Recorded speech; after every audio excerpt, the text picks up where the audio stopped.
That thing in the river looks kind of familiar, kind of like the back end of a cement truck. It's a smolt wheel. It's here in the Terra Nova River, tracking young salmon. A new device that's being used in Newfoundland. It's been used other places, but it's never been used on the island of Newfoundland before. And it's to capture smolt as they're migrating out of the river to the ocean.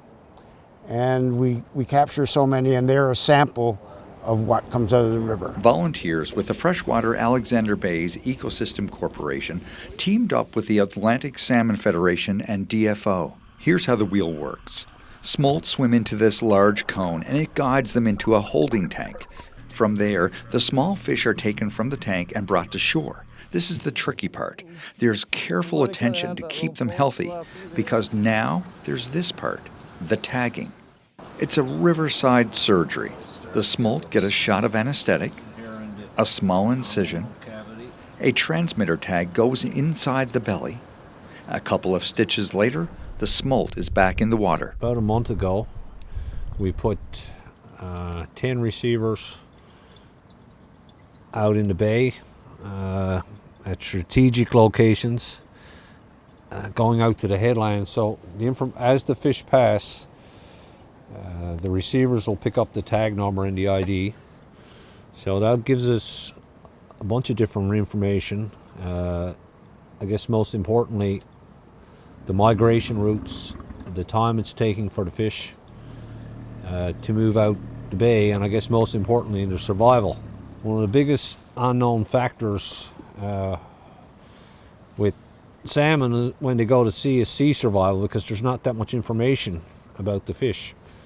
So we have receivers here in this bay, but the Atlantic Salmon Federation has a line of receivers up off northern Labrador, and there's receivers off northern Newfoundland. So as these fish pass by these receivers, they'll get picked up.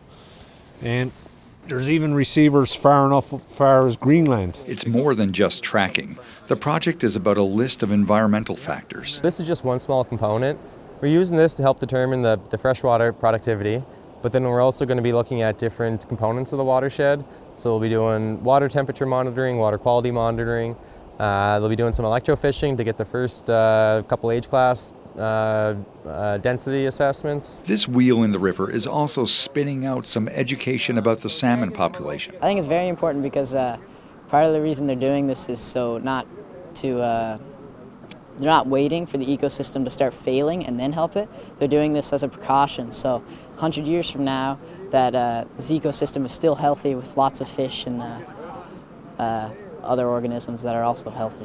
It's definitely refreshing from being inside the classroom all day to go outside and do some learning about some stuff that we usually don't learn in the classroom. For the local salmon conservation group, it's data that can be used to help rivers survive. 2021, we had parts of our river, the Terra Nova River, go totally dry. We have pictures of dry riverbed. So that's a big risk factor that we have to deal with now. And so part of our conservation planning has to be, how do we mitigate climate change and respond to the threats from climate change that are happening.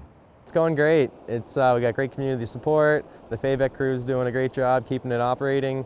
It's been really successful so far. Over the coming days, the conservation groups will continue to collect data and tag fish caught here in the smolt wheel. And while this is a first for the island portion of the province, it won't be the last time we see this apparatus, as the smolt wheel will be set up here on the Terra Nova River for the next 5 years.